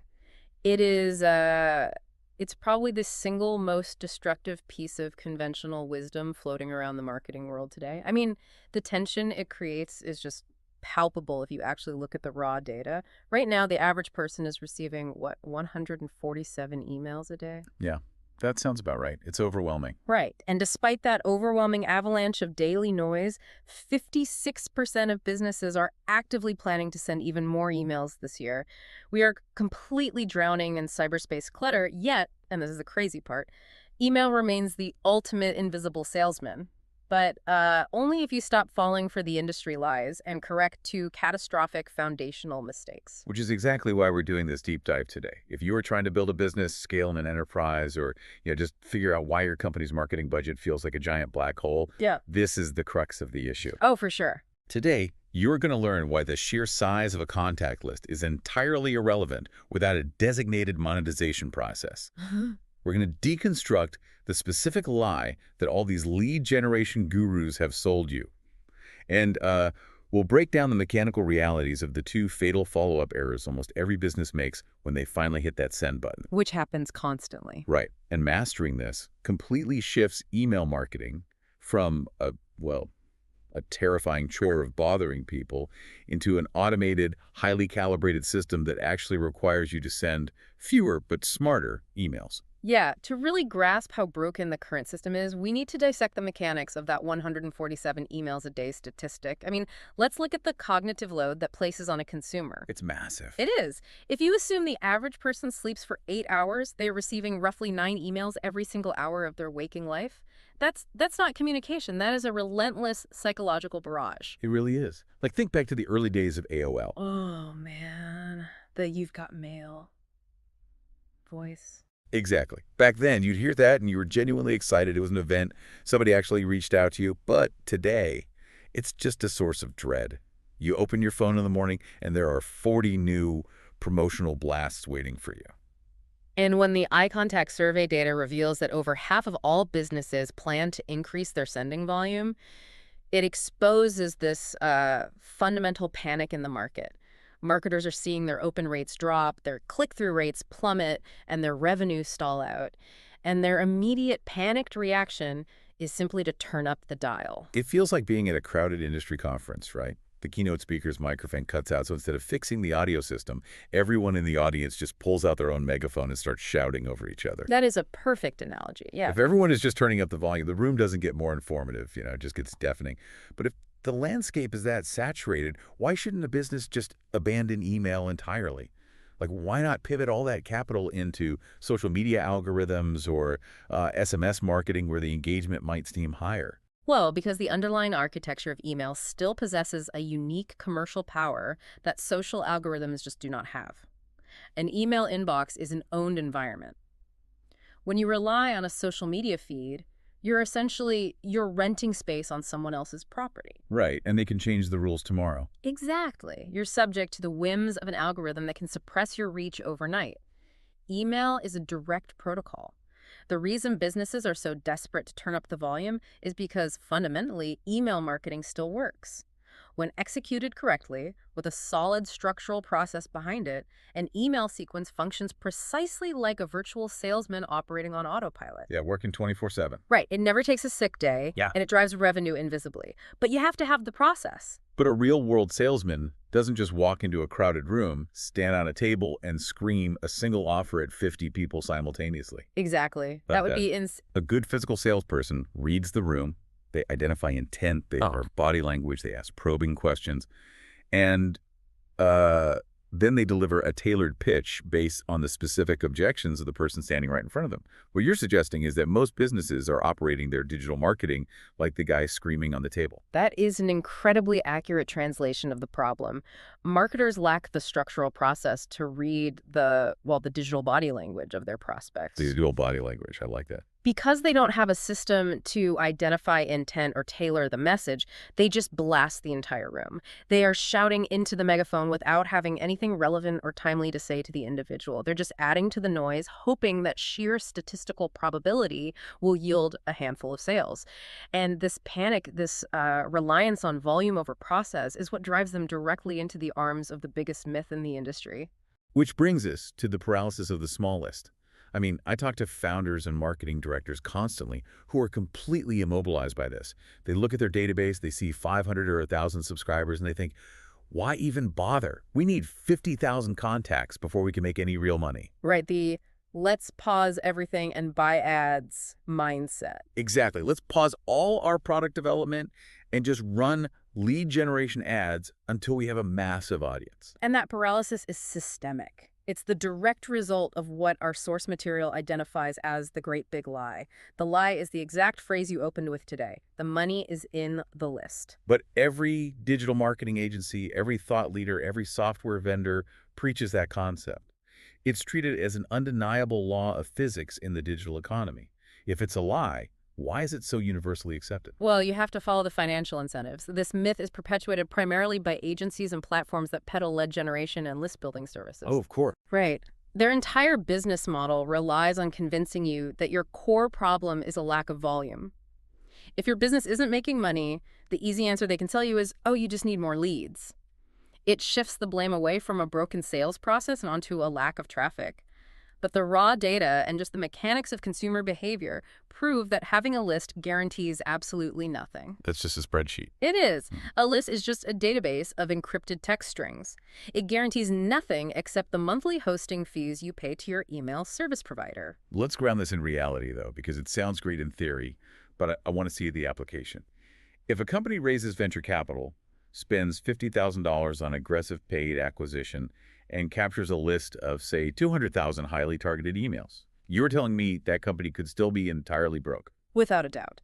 And the text provides a very specific, chilling reality to illustrate this. The author details the process of acquiring large, established businesses. During the due diligence phase, these target companies appeared incredibly valuable on paper, specifically because they boasted massive email lists. Right. I mean, a list of 500,000 users looks like a huge asset on a balance sheet. It does. But post-acquisition, when they actually took control of the assets, they discovered these giant lists were effectively worthless. Wait, how does a list of 500,000 targeted consumers become worthless? Even by accident, if you email 500,000 people, somebody is going to buy something, right? You would think so, but that ignores the mechanics of relationship degradation and the lack of systemic conversion. These acquired companies had spent years, literally years, amassing the who, but they had absolutely zero process for the how. The how. Right. They possessed the contact information, but they had no automated sequences, no behavioral segmentation, and no strategic pathways designed to actually extract the money. When the new owners attempted to email these massive lists, the response was basically zero. The leads had gone cold, the sender reputation was probably damaged, and there was just no underlying machine to turn a passive reader into an active buyer. This highlights the completely backwards nature of traditional marketing. It's the equivalent of spending millions of dollars building a massive, gorgeous retail store. You hire architects, you import Italian marble floors, you put a 50-foot neon open sign out front, and you spend a fortune on billboards to drive thousands of people through the front doors. I love this analogy. Right, so the store is packed, everyone is there, Yeah. but then you realize you never bothered to buy cash registers, you didn't hire any cashiers, and none of the merchandise actually has price tags on it. Exactly. The people are physically inside the store, but there is absolutely no mechanical process for a transaction to take place. That perfectly captures the structural failure. You have foot traffic, but you have no point of sale system. Businesses pour all their capital, their creative energy, and strategic anxiety into building the list. They focus entirely on the acquisition of the lead, but they spend almost zero intellectual effort designing the exact step-by-step psychological journey of how they will make money from that prospect once they finally have their attention. But here is where the logic gets tricky for someone building a business from scratch. How do you build the how before the who? If I have 0 subscribers right now, how do I build a machine for an audience that doesn't even exist yet? It feels like writing a highly detailed play for an empty theater. Right, and that's a common fear, but you build it based on the fundamental problem your product or service solves. You must map out the architecture of the monetization process first. You don't need an audience to design a logical pathway. So just planning out the steps. Exactly. You sit down and architect the decisions. When a stranger first gives me their email address, what is the immediate low-friction offer I will present to them? Let's say it's a $7 entry product. If they purchase that, the system needs a rule for what happens next. That's the upsell. Right. What is the immediate logical upsell? But if they decline the $7 offer, the system needs a different rule. Do we offer a payment plan? Do we offer an entirely different angle on the core problem? You map this logic tree out before you ever spend a single dime on advertising. The author emphasizes that this is a structural copy and paste method that relies on human psychology. It completely bypasses all those sleazy black hat spam tricks. It is pure architecture. I see the power in that because once you have that architecture firmly in place, the entire concept of list building completely changes.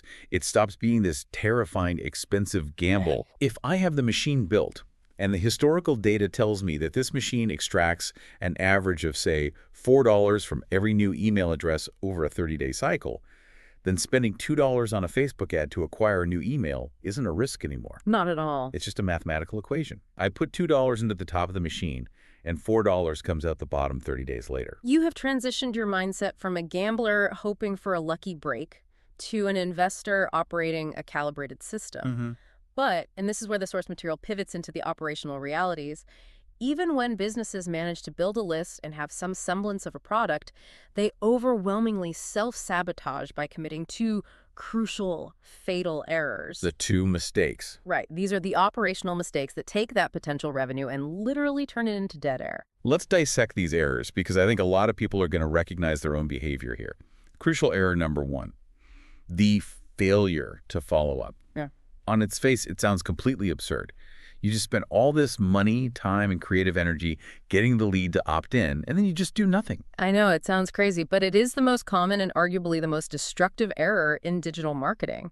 The text explicitly notes that when most businesses finally capture a lead, their very first catastrophic mistake is profound silence. Silence. Total silence. They do not have a designated automated follow-up campaign loaded into their CRM. Instead, their marketing strategy relies entirely on human whim. Whenever they feel like it. Right. They only send emails when they feel like it, when they have a sudden flash of inspiration, or, honestly more commonly, when they look at their balance sheet on the 25th of the month, realize they're going to miss their revenue target, and decide to panic blast the list. Oh man, the panic blast. It's like being at a networking event, right? You muster up all this courage, you walk across the room, you have this brilliant conversation with a potential client, you ask for their phone number, and they actually hand you their business card. A huge win. Right, you put it in your pocket. Yeah. And then you never call them. You just stare at the card on your desk for 6 months because you're terrified that they might be annoyed if you actually ring their phone. Yeah. What was the point of crossing the room and getting the number in the first place? It really highlights a deep psychological irony in business operations. Business owners will gladly spend hard-earned capital to generate leads. They view the acquisition as a tangible, necessary business expense. But the moment they actually possess the lead, emotional fear overrides business logic. They get scared. They become literally too scared to email their own list. The source text quotes the exact flawed internal monologue that paralyzes these operators. They think, if I email my list, people will unsubscribe. Let's challenge that fear right now because it is so pervasive. If I put myself in the shoes of a small business owner Every single email address on my list cost me, let's say, $5 in ad spend. If I send an email and 50 people unsubscribe, my brain tells me I just burned $250. Is it just human nature to hate rejection, or is there a genuine financial fear there? It is a combination of personal ego and just a fundamental misunderstanding of list economics. We misinterpret a standard business metric, which is list attrition, as a personal rejection of our brand. Like they hate us. Exactly, but the logical fallacy here is profound. The entire singular purpose of building a business list is to communicate offers, build authority, and follow up. If you do not send them emails, the list possesses a literal value of 0. Yeah. Being afraid to email your list because they might unsubscribe is identical to being afraid to drive a delivery truck because it will use up gasoline. Oh, that's good. The vehicle exists to be driven, the list exists to be mailed. What about the sunk cost? I paid for those leads. If they leave, I lose the asset. See, that's the misconception. You lost the asset the moment they realized they were never going to buy from you. They just hadn't formalized the exit yet. We have to completely reframe the concept of the unsubscribe. An unsubscribe is not a failure. It is an active mechanism of list hygiene. List hygiene. Right. If someone is not interested in what you have to offer, the greatest favor they can do for your business ecosystem is to remove themselves from it. Explain the mechanics of that. Why is a smaller list of engaged people mathematically better than a massive list of people who just ignore you? If I have 100,000 people and only 10,000 open the email, isn't that still 10,000 opens? Why do I care if the other 90,000 just delete it without opening? It doesn't cost me anything to send it to them, right? Well, that is where you are factually incorrect, and this touches on the deep technical realities of email deliverability that most marketers just completely ignore. It absolutely costs you to send to those 90,000 unengaged people, both financially and algorithmically. Financially, your email service provider, whether it's MailChimp, ActiveCampaign, HubSpot, whoever, they charge you based on the total number of contacts in your database. You are paying a monthly premium to store the data of people who are actively ignoring you. Okay, so I'm wasting a few $100 a month on hosting fees. I mean, nobody likes wasting money, but surely the sheer volume makes up for it. No, because the algorithmic penalty is far more severe than the financial waste. Let's talk about internet service providers. Google, Yahoo, Microsoft. These entities employ incredibly sophisticated algorithms to protect their users from spam. Right. They don't just look at whether you include words like free or sale in your subject line anymore. They meticulously track sender reputation based on engagement metrics. When you send an email to 100,000 people, Google's Postmaster tools actually watch what happens. If 90,000 of those people consistently delete your email without opening it, or worse, they just let it rot in their inbox untouched, Google categorizes that as gray mail. Gray mail, I haven't heard that term. So it's not overtly malicious spam, but it's just useless clutter. Exactly. It's legitimate mail that the user no longer wants. And when Google sees a massive pattern of gray mail coming from your domain, they adjust your sender reputation downward. They determine that your content is low value. Uh-oh. Right. So the next time you send an email, Google decides to route it directly to the promotions tab, or worse, straight into the spam folder for everyone. Everyone, including the 10,000 people who actually wanted to read it and would have bought from you. By hoarding dead weight on your list just to satisfy your own vanity with a high subscriber count, you are actively destroying the deliverability of the emails you send to the people who are actually trying to give you money. Wow. That is a massive realization. The vanity metric, the list size, is actively assassinating the performance metric, which is deliverability and revenue. The fear of unsubscribes is actually creating the exact scenario you were trying to avoid, a lack of sales. So the mechanical takeaway here is that you must implement a designated automated follow-up campaign. You cannot rely on human memory or sudden bursts of marketing inspiration.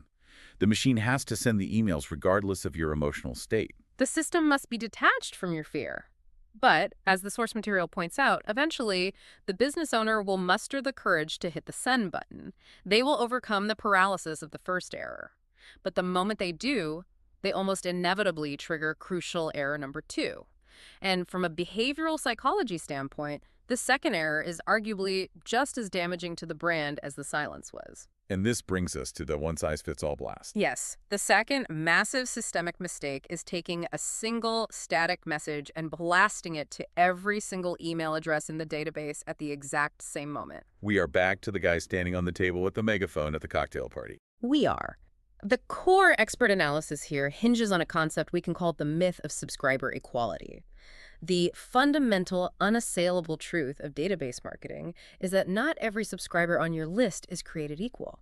They do not share the same context, the same intent, or the same relationship with your brand. Right, because if I have an aggregated list of 20,000 people, their individual journeys are wildly disparate. Let's break down those journeys. Broadly speaking, your list is fractured into different thermal states of intent. You have a segment of people who are red hot to buy. They just discovered your brand yesterday. They have an acute, painful problem that needs solving right now, and they literally have their credit cards sitting on their desks. Take my money. Exactly. Then you have a segment of mildly interested prospects. They're in the educational phase. They are gathering information, comparing you to your competitors, and figuring out if they actually trust you, but they are not ready to pull the trigger today. And finally, you have a segment of entirely cold contacts. Maybe they downloaded a free PDF report you offered a year ago, they consumed the information, and they currently have zero intention of ever spending a single dollar with your company. So when I take my monthly company newsletter or my big weekend flash sale and I blast it to all three of those groups simultaneously, I am actually delivering a terrible user experience to every single one of them. You are actively alienating your own audience. I mean, think about the friction you are creating. If you send a heavy-handed, aggressive sales pitch to the cold prospect who isn't ready, you violate their trust, annoy them, and force an immediate unsubscribe. Right, because I'm coming on way too strong. Yes. And conversely, if you send a mild, gentle, purely educational newsletter to the red-hot prospect who is desperately looking for a link to buy your premium consulting package right now, you completely miss the immediate sale. You leave money on the table. They're waiting to buy, and I'm just sending them fun facts. Exactly. Therefore, the architectural logic dictates that these different segments should not receive the same topics, and crucially, they absolutely should not receive the same frequency of emails. Okay, well, here is where I need to push back hard on this methodology, because it challenges the fundamental training of almost every sales professional out there. The text argues that by intentionally sending fewer emails to certain segments of your list, you will actually make more money overall and reduce your churn rate. As a business owner looking at monthly recurring revenue, that feels deeply counterintuitive. I get it. Scares a lot of people. The classic sales mantra is always be closing. You are taught to stay top of mind at all costs. If I cut my sending volume in half for a large portion of my list, my raw impressions drop. Statistically, my revenue should take an immediate hit this month, and I have payroll to meet.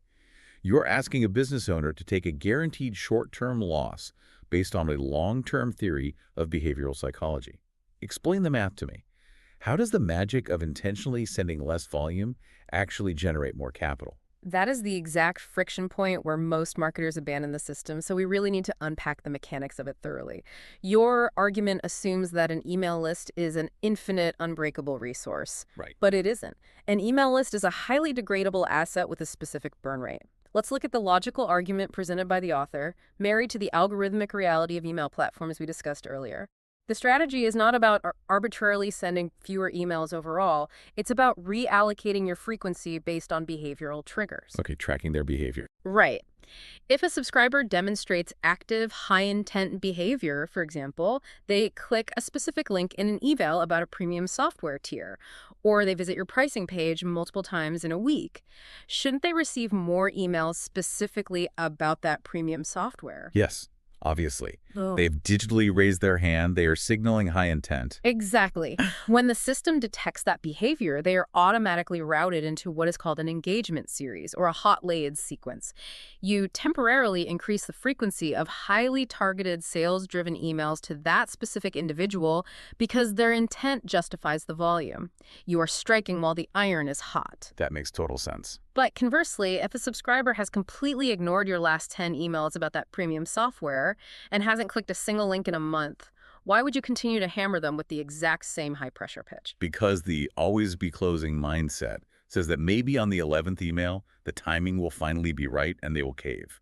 And that is the trap. In physical sales, you might be able to wear someone down. In digital automation, the user has an immediate, frictionless escape hatch. The unsubscribe button, or worse, the mark as spam button. If you continue to blast the unengaged user, you spike your burn rate. You permanently lose that asset. However, if your system is intelligent enough to recognize their lack of engagement, and it automatically reduces their frequency, stepping them down to receiving maybe one gentle, value-driven email a week instead of 4 aggressive sales pitches, 2 mechanical things happen. First, you stop annoying them, which drastically reduces your unsubscribe rate. They remain in your database. And because I retain them in the database. Because you retain them, you preserve the opportunity for future revenue. Their lack of engagement today doesn't mean they will never buy. It just means they aren't ready right now. Timing is everything. Exactly. Their budget might open up in Q3. Their current software vendor might fail them 6 months from now. If you blasted them with the one-size-fits-all approach today, they would have unsubscribed in week 2, and you would be entirely locked out of that transaction in month 6. By sending less now, you preserve the asset for when it actually matures. This reminds me of the mechanics of a really high-end restaurant versus a fast food drive-thru. Oh, I like where this is going. In a drive-thru, the interaction is standardized, loud, and immediate. Everyone gets asked if they want fries with that. But think about a professional waiter at a Michelin star restaurant. Yeah. That waiter is essentially operating a behavioral CRM in their head.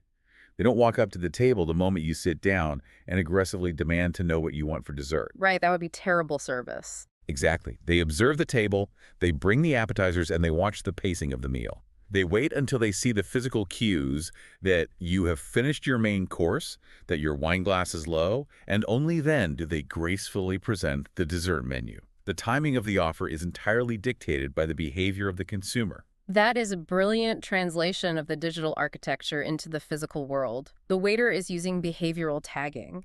When you finish the entree, you trigger a tag that initiates the dessert sequence. The dessert sequence, yes. This is exactly how a modern customer relationship management system, or CRM, operates under the hood. The beauty of this methodology is that the business owner isn't sitting at their desk manually trying to guess who wants what. The invisible selling machine relies on mechanical triggers. The software watches every interaction. It's all automated. Completely automated. It tracks which links are clicked, which videos are watched, and which PDFs are downloaded. Based on those precise actions, the software automatically applies tags to the user's profile and seamlessly routes them from one automated sequence to another. It is a completely dynamic ecosystem that responds in real time to the prospect's level of interest. So if we synthesize all of this, if we pull back from the specific mechanics of CRM tagging and ISP deliverability and connect this to the overarching philosophy of the chapter, the true power of email marketing has absolutely nothing to do with hoarding the largest possible number of contacts. Nothing at all. It is not a game of vanity metrics where the CEO can brag at a conference that they have a database of 1 million people. And it is fundamentally not about shouting the loudest into an already crowded, chaotic inbox. No, it is the exact inverse of that approach. The defining soul of this entire methodology, what separates the spammers from the highly profitable enterprises, is a concept of structural respect. It is about respecting the time, attention, and intent of your subscriber. Structural respect. It's a great term. By prioritizing the architecture, by building a strategic monetization process before you ever worry about acquiring the lead, you ensure that every single digital interaction has a defined, profitable purpose. By confronting and overcoming the irrational emotional fear of the follow-up, you stop treating your list like a fragile ego boost and start treating it like a dynamic business asset. Because unsubscribes are actually a good thing. Yes. You recognize that unsubscribes are not a tragedy. They are a necessary mechanism of list hygiene that protects your sender reputation. And most importantly, by abandoning the lazy one-size-fits-all blast mentality, you transcend the noise. When you treat different subscribers differently based strictly on their observed behavioral actions, you cease to be a nuisance. You stop being the guy with the megaphone. You transition into operating a highly calibrated, invisible selling machine that works silently in the background, analyzing intent and delivering precisely the right message to the right person at exactly the right time. It is a profound paradigm shift. You are moving from a mindset of volume to a mindset of value, from arbitrary blasting to behavioral calibrating. You are transforming a database of strangers into a predictable engine of revenue. That's the ultimate goal. Now that you understand the fatal mistakes you must avoid, the paralyzing fear of the follow-up and the destructive nature of the one-size-fits-all broadcast, You are likely wondering how to actually construct the architecture of this system. Like, what does this automated logic tree actually look like when you map it out? The real nuts and bolts. Exactly. How do you smoothly transition a cold lead into a buyer without triggering their spam filters or their annoyance? Well, in our next deep dive, we are going to dissect the exact step-by-step architecture. We will break down the 5 phases of the invisible selling machine that will seamlessly run your business and generate revenue while you sleep. But until we get there, I want to leave you with a diagnostic exercise. I love a good takeaway. The next time you open your own email inbox, don't just clear out the clutter. Stop and analyze it. Look at the brands that are emailing you. Which of those businesses are acting like the observant waiter, tracking your behavior, respecting your specific interest, and delivering relevant value? And which ones are just blindly, desperately shouting at you with a megaphone, hoping you'll eventually cave? Identify the difference, and then ask yourself, which one is your business currently acting like? Imagine waking up, pouring a cup of coffee, and, watching sales roll in from an email you scheduled weeks ago, like while you were completely asleep. Which is the dream, right? That's what everybody wants. Exactly. What if you could build this communication system that seamlessly turns complete strangers into raving fans and do it entirely on autopilot? But, and this is the wild part, what if the absolute most profitable thing you could do for your business today is to log into your database and ruthlessly delete half the people on it? Yeah, I mean, it sounds like corporate sabotage, honestly. If you tell a traditional sales director to just torch 50% of their hard-earned leads, they'll look at you like you've completely lost your mind. Oh, for sure. Because the old school mentality is all about acquisition, right? Yep. It's always more leads, more eyeballs, more names in the database at any cost. Right, just fill the funnel. Just fill the funnel. But today, we are completely flipping that script. In this deep dive, we're looking at the core framework inside Ryan Deiss's invisible selling machine. Specifically, we're breaking down the exact architecture that makes automated sales possible, which is the 5 phases of email marketing. Which is such a crucial shift in perspective. It really is, because you are about to learn the psychological sequence required to transition people from casual observers to loyal, repeat customers. And why understanding this specific flow is basically the ultimate competitive advantage for anyone interested in business or entrepreneurship today. Yeah, and you're also going to learn why hoarding those disengaged contacts we talked about is actually destroying your revenue. Yeah. Because most people treat their email list like a giant billboard. A billboard. Yeah, I can see that. Right, they have a list, they have a product, and they just blast the exact same promotional message to everyone day after day, hoping somebody buys. Just yelling at the crowd. Exactly. It's the digital equivalent of throwing spaghetti at a wall and just praying something sticks. And it usually just creates a massive mess, frankly. But when you step into the world of truly automated selling, you realize it's not a billboard at all. It's a systematic flow. Yes, a very precise flow. Right. The fundamental mistake most businesses make is relying on only 1 or 2 phases of communication, usually just blasting those promos. But Deiss outlines that a prospect has to move sequentially through 5 distinct phases. And those are indoctrination, engagement, ascension, segmentation, and re-engagement. And leaving out even one of those phases completely breaks the system. It totally breaks it. I like to think of it like a real-world relationship or, dating. You don't just walk up to someone and propose marriage on the first date. Well, I mean, you shouldn't. Right, you shouldn't. It rarely works out. You have to actually introduce yourself first, which is indoctrination. Then you go on a few dates, which is engagement. Right, you build the connection. Exactly. Then if it goes well, you deepen the commitment, right? That's ascension. But what if things get stale? You have to figure out if you still have shared interests, which is segmentation. And finally, if you drift apart, you try to reconnect. That's re-engagement. That dating analogy is perfect because it highlights why skipping steps is a massive blind spot for competitors. If a business leaves out just one piece of this relationship system, the entire machine falls apart. Just completely stalls out. Yeah, and what's fascinating is that each phase actually produces a brand new, highly lucrative revenue stream when it's dialed in. So as you are listening to this, I want you to map out your current customer journey. Think about which of these 5 buckets you are completely ignoring right now, because that gap, that missing bucket, is exactly where you are losing revenue and burning out your audience. Definitely. And to understand how to fix those gaps, we really have to start at the very beginning of the relationship. The exact moment a stranger gives you their contact information. Right. The moment they hit subscribe. Yeah, they fill out a form to get a free guide or whatever. Yeah. They give you access to their inbox, Hmm. which is honestly an incredibly guarded piece of real estate these days. And that brings us to phase one, which is indoctrination, Hmm. or, as Amy Jo Berman calls it, the digital hug. I love that term, the digital hug, because this phase is a very crucial, very narrow window immediately following that initial subscription. It's when they're most excited about you. Exactly. Their dopamine is elevated. They just took an action. But the immediate temptation for most marketers is to strike while the iron is hot and aggressively sell. Like, thanks for subscribing. Here is my $500 course. Which feels so aggressive. If someone just gave me their email to get a free, I don't know, a free gardening guide, don't they already know what I do? Like, why do I need to spend time reintroducing myself? Isn't this just fluff? It feels like fluff, but it's absolutely critical because you're capitalizing on peak attention. The goal here isn't to sell, it's to teach them who you are, what you stand for, and what makes you different. Setting expectations. Right, telling them exactly how often you'll email them and what they should do next. You can't assume they remember why they gave you their email 5 minutes after they did it. That's a great point. We're all so distracted. We really are. And Ryan Deiss points out how Trunk Club handles this, which is just a brilliant example.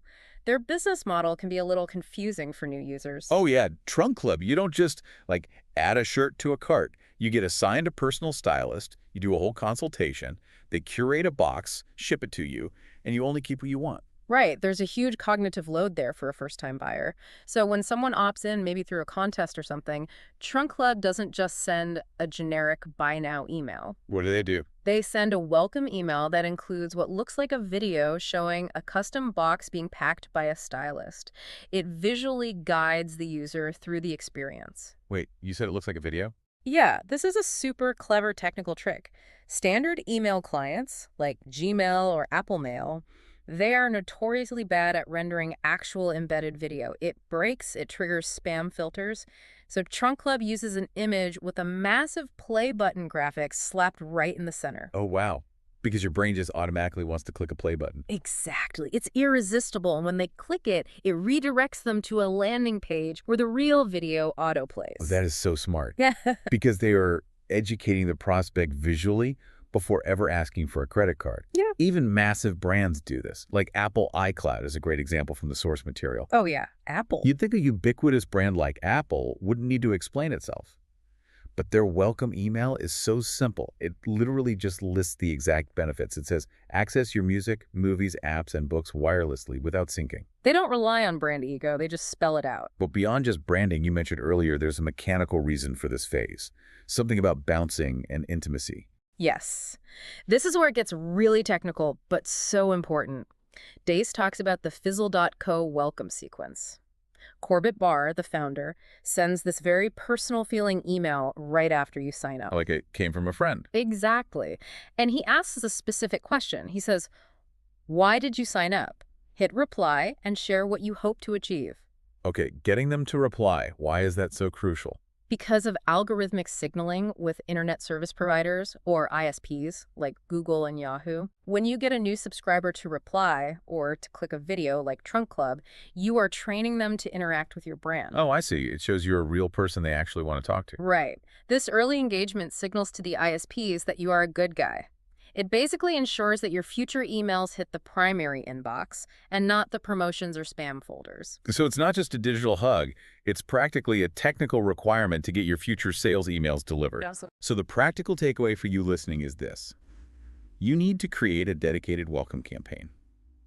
It should come from a real human, set clear expectations, and ask the new subscriber to take one small micro-commitment. Like replying to a question or whitelisting your email address? Exactly. And once you've warmly welcomed them and built that foundational trust, you've earned the right to make an offer. Which brings us to phase two, engagement. The engine of the machine. Right. The role of the engagement phase is super simple on paper. Convert prospects into customers. Make that first sale. But the way you do it is by talking specifically about the topic that brought them to you in the first place. Their lead magnet. So you don't just blast them with your whole catalog. Exactly. Let's look at HubSpot. If a user downloads a free report on their site and identifies as an agency, HubSpot's system triggers a very specific email offering a free trial of their software. Just for agencies. Just for agencies. It lists specific benefits they care about and casually asks for a phone chat. and it's signed by a real person. It's like having a highly observant store clerk. Instead of an employee yelling at everyone on a megaphone about a generic store-wide sale, this great clerk notices you staring at patio chairs. Right. They read your behavior. Yeah, they walk over and quietly offer you a discount on those exact patio chairs. Which is exactly what Lowe's does with their cart abandonment strategy. After you add patio chairs to a cart and leave, they send an email saying, "Don't let your shopping cart disappear." It's so effective because it's contextual. Mm. But let's dive into the psychology of that lead magnet for a second. The act of opting in for a specific piece of content, say a guide on improving your golf putt, that tells the machine exactly what you want to buy, right? Yes. It tells the system you want a putting product, not a driving product. You are invisibly segmenting yourself. But how long should we be emailing them about this? Because I feel like I've been stuck in sequences that last for months. Oh, that's the worst. And it's a huge mistake. The length of this engagement series should be directly tied to the price of the product you're selling. Okay, so proportional to the friction. Exactly. Low-ticket items like a $20 putter grip, they only need a short series, maybe 3 to 5 days of emails. Because it's an impulse buy. Right. But if you're selling a high-ticket item like a $5,000 mastermind retreat, there's way more friction. You might need 21 days of emails with case studies and testimonials to overcome that hesitation. So stop sending generic blasts. Create a short automated series triggered only when someone shows specific interest, and focus entirely on moving them from that free info to a paid solution. And getting that first sale is a huge win. People celebrate it. Pop the champagne. Right. But amateur marketers stop there, which means they're leaving the actual profit on the table. The professionals immediately move to phase 3. Phase 3, which is ascension. And this, honestly, is where the big money is made. It really is. Because for every offer you make, a certain percentage of buyers will absolutely buy more if you just give them the chance. Yes. Ascension is about immediately welcoming a new customer and offering them an upgraded experience, a related product, or a faster way to achieve their goal. StudioPress is a great example from the book. After someone buys a single WordPress theme from them, they immediately receive an email offering the Pro Plus All-Theme package. And they do it objectively, pointing out that upgrading right now saves the customer $800. Right. Or charity.water. After you make a donation, they show you proof of your impact with a video of a well-being build. But then they immediately ask you to ascend by starting your own fundraising campaign. They capture that momentum. They do. But I have to ask, is it pushy or greedy to ask for more money right after someone just pulled out their wallet? I mean, won't that just annoy the customer? That is the most common fear people have, but it's based on a misunderstanding of the value loop. It's not trickery. You're providing undeniable value. Wow, how so? Well, the most successful Ascension offers revolve around 2 things: speed and automation. If a customer just bought a manual from you on how to do corporate bookkeeping, they have the knowledge, but now they have to do the work. Right. They bought the hard way to do it. Exactly. So offering them a software tool that does it for them isn't greedy. It's incredibly helpful. They have momentum. They want the results. So you capitalize on it by offering a faster path. Oh, that makes total sense. You're actually removing friction for them. You're doing them a favor by offering the premium solution. So look at your core product right now and ask yourself, what is the immediate next step or upgrade or done-for-you service this buyer needs? And build an automated email offering it immediately after their first purchase. But realistically, you have to plan for when they say no. Right, because not everyone is going to buy the upsell. Yeah. What happens when they say no to your engagement and Ascension offers? Do you just keep hammering them with the exact same offer? Absolutely not. If you do that, they'll just unsubscribe. You have to pivot. And that brings us to phase 4, segmentation. The listening engine. Exactly. When a prospect stops responding to a specific offer, you must change the message. Segmentation is about sending out broadcast emails with different topics to get the prospect to basically raise their hand again. By clicking a link or opting into something new. Right. And once they show a new interest, they're automatically dropped into a brand new engagement series based on that click. Marriott Rewards does this so well. They send this brilliant visual email with distinct options. It'll say, are you a wine enthusiast? Are you a golfer? Do you like the nightlife? It's so subtle. It is.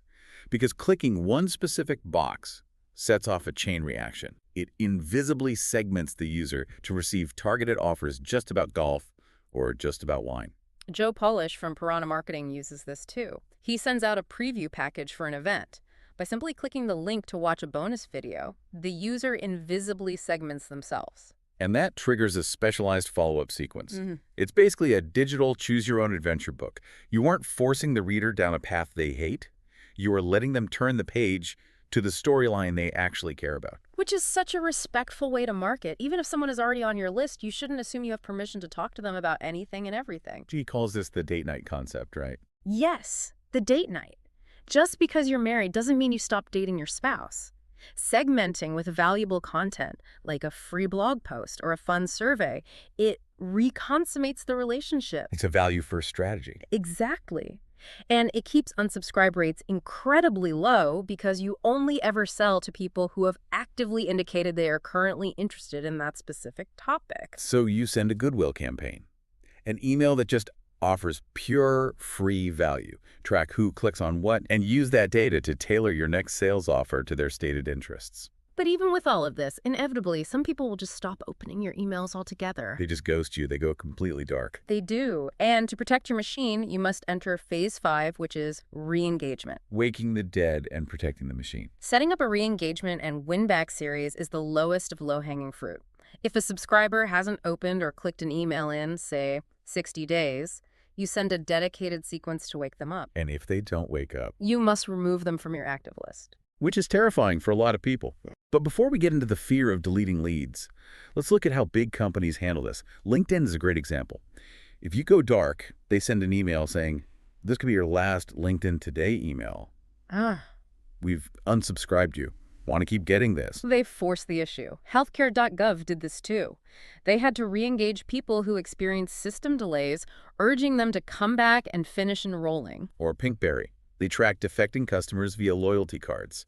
If you stop going, they email you saying, we miss you, a free yogurt has been added to your card. And Netflix does it with canceled users. Come back today and get another free trial to check out new shows. But wait, let me push back on this. I spent time and money acquiring these leads. Isn't it terrifying to threaten to unsubscribe them? What if I just leave them on the list, just in case they want to buy a year from now? What's the harm? The harm is massive. It comes down to the harsh reality of email deliverability.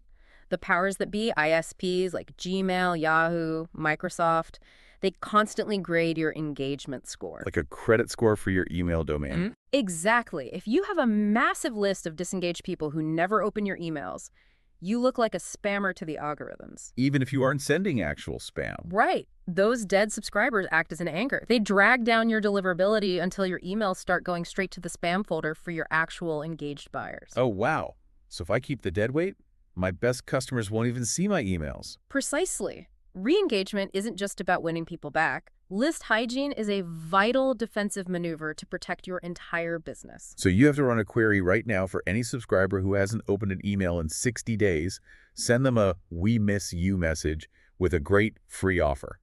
And if they don't click it after a few tries, you have to ruthlessly scrub them from your main list. You have to pull the plug. It's the only way to save the machine. This is such a fascinating way to look at it all. Ultimately, the soul of Chapter 4 is that effective email marketing isn't about blasting a megaphone at a static crowd. Not at all. It is a highly responsive, automated conversation that adapts to human behavior in real time. It's basically human relationship psychology. Introducing yourself, making relevant offers, deepening the connection, listening to feedback, and knowing when to walk away, but encoded into software. Encoded into software. That hits the nail on the head. Now that you have the architectural blueprint of the machine, the next step is writing the exact words that spark the relationship. So join us next time as we take a deep dive into crafting the perfect indoctrination campaign, giving your brand new leads the ultimate digital hug. What you just listened was the beginning of a full audio, way longer, explaining every single chapter of the book. If you would like to keep listening to the end and access to the full audio, you can access it with the link down below in the description and in the pinned comment.